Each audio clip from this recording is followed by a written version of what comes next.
দিন শেষে কিন্তু জানি আমরা ভালো নেই। এই যে ভালো না থাকাটা, এটা আমাদের সমস্যাটাকে কিন্তু আসলে হ্যান্ডেল করতে সাহায্য করে না। আমাদের একটা সাময়িক গ্র্যাটিফিকেশন দেয় ঠিকই, কিন্তু আমাদের প্রবলেমটা কিন্তু প্রবলেম হিসেবেই থেকে যায়। মনে রাখবেন, আমরা কেউই কিন্তু পারফেক্ট না। আপনার নিজের অনেক স্ট্রেংথ যেমন আছেন, আপনার উইকনেস যেমন আছেন, আপনার যে বন্ধুটি খুব সাকসেসফুল তার লাইফেও কিন্তু সে ঠিকই ভাবে সে সেরকমই এক ধরনের হয়তো কিছু ভালো জিনিস আছে, আবার কিছু তার মধ্যে ইনঅ্যাডিকুয়েসিও আছে। কাজে আপনার যে জিনিসটা আপনার নেই সেটা বরং আপনাকে স্ট্রেংথেন করার চেষ্টা করুন, সেটাতে আপনি ফোকাস করেন। যেটা যদি খুব গুরুত্বপূর্ণ হয়ে থাকে, সেটা যদি আপনি নিজে থেকে না পারেন, সেক্ষেত্রে আপনি প্রফেশনালের হেল্প নিতে পারেন, আপনার নিকটজন বা খুব প্রিয়জনের আপনারা হেল্প নিতে পারেন। এই বিষয়টাকে আপনি কিভাবে হ্যান্ডেল করতে পারেন। আমরা অনেকেই আছি যে আমরা নিজেরা যেমন থাকি তার বাইরে কিন্তু আমরা আমাদের ফেক এক ধরনের ইমপ্রেশন আমরা ক্রিয়েট করার চেষ্টা করি সোশ্যাল মিডিয়াতে। তো এই জায়গাটা আমাদের কেন, এই ডিসক্রিপেন্সিটা কেন, অর্থাৎ আমরা কেন আসলে আমাদের একটা মিথ্যা চেহারা আমরা সোশ্যাল মিডিয়াতে অন্যের মাধ্যমে দেখতে চাই। আমরা নিজেরা যে সেলফ, আমরা নিজেদের যেভাবে দেখতে চাই সেটার মধ্যে কিন্তু অনেক ক্ষেত্রে পার্থক্য থাকে। আমরা হয়তো খুব ভালো থাকতে চাই, আমি খুব কনফিডেন্ট থাকতে চাই, কিন্তু আমি কনফিডেন্ট না, নিজেকে দেখতে চাই ওভাবে।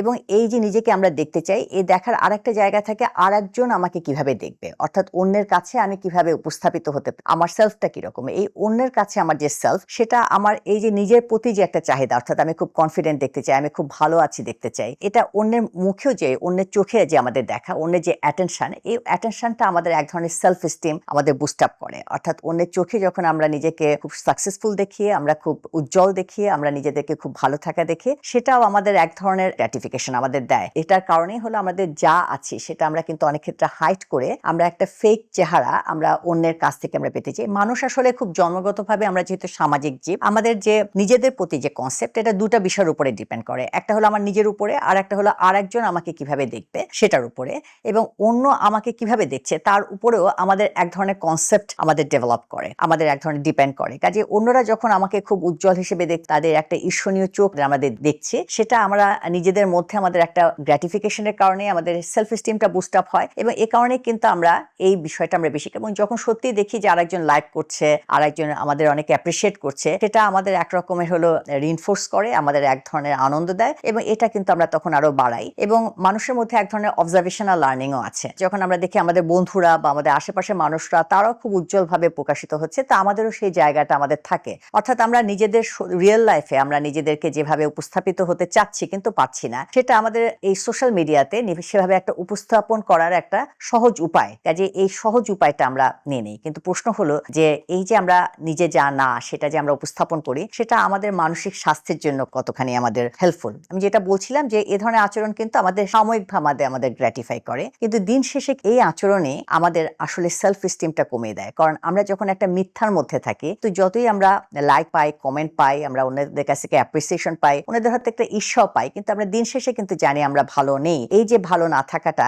এটা আমাদের সমস্যাটাকে কিন্তু আসলে হ্যান্ডেল করতে সাহায্য করে না। আমাদের একটা সাময়িক গ্র্যাটিফিকেশন দেয় ঠিকই, কিন্তু আমাদের প্রবলেমটা কিন্তু প্রবলেম হিসেবেই থেকে যায়, বরং আরো বেশি আনসলভ থাকে। যেটা আপনি নিজে যা, সেভাবে আপনি যদি আসলে উপস্থাপন করেন, তাহলে আপনার কিন্তু দিন শেষে যেটা হবে, সেটা আপনাকে এক ধরনের কিন্তু কনফিডেন্স আপনি দিবে। আপনার হয়তো লাইকটা কম পড়লো, কিন্তু আমি নিজে যা সেটাকে অ্যাকসেপ্ট করা, এটার মধ্যে কিন্তু আপনার আত্মবিশ্বাসের বিষয়টা জড়িত, এবং আত্মবিশ্বাসী আপনাকে এক ধরনের মেন্টাল হেলথের জন্য এক ধরনের নিউট্রিশন হিসেবে আপনার কাজ করে। কারণ আপনি যখন একটা ফেক জিনিস দিচ্ছেন, অর্থাৎ আপনি নিজে জানা সেটা যখন আপনি আরেকজনকে দেখাচ্ছেন, সেটা আপনাকে কিন্তু দিন শেষে আত্মবিশ্বাসহীন করবে, আপনার কিন্তু সেলফ এস্টিমটা কমিয়ে দিবে, এবং আপনার মধ্যে কিন্তু একটা গিল্ট ফিলিংও থাকবে, আপনার মধ্যে একটা মন ছোট থাকবে। মন ছোট যখন আপনার থাকবে, তখন কখনো হলো এটা আপনাকে মানসিকভাবে আপনাকে শান্তি দিবে না, মানসিকভাবে ভালো থাকবে না। কাজে আমি বলবো, আপনি যা আছেন, আপনার চেহারা যেমন, আপনি যা করছেন, আপনি সেটার প্রতি আস্থা রাখুন। মনে রাখবেন, আমরা কেউই কিন্তু পারফেক্ট না। আপনার নিজের অনেক স্ট্রেংথ যেমন আছেন, আপনার উইকনেস যেমন আছেন, আপনার যে বন্ধুটি খুব সাকসেসফুল তার লাইফেও কিন্তু সে ঠিকই ভাবে সে সেরকমই এক ধরনের হয়তো কিছু ভালো জিনিস আছে, আবার কিছু তার মধ্যে ইনঅ্যাডিকুয়েসিও আছে। কাজে আপনার যে জিনিসটা আপনার নেই, সেটা বরং আপনাকে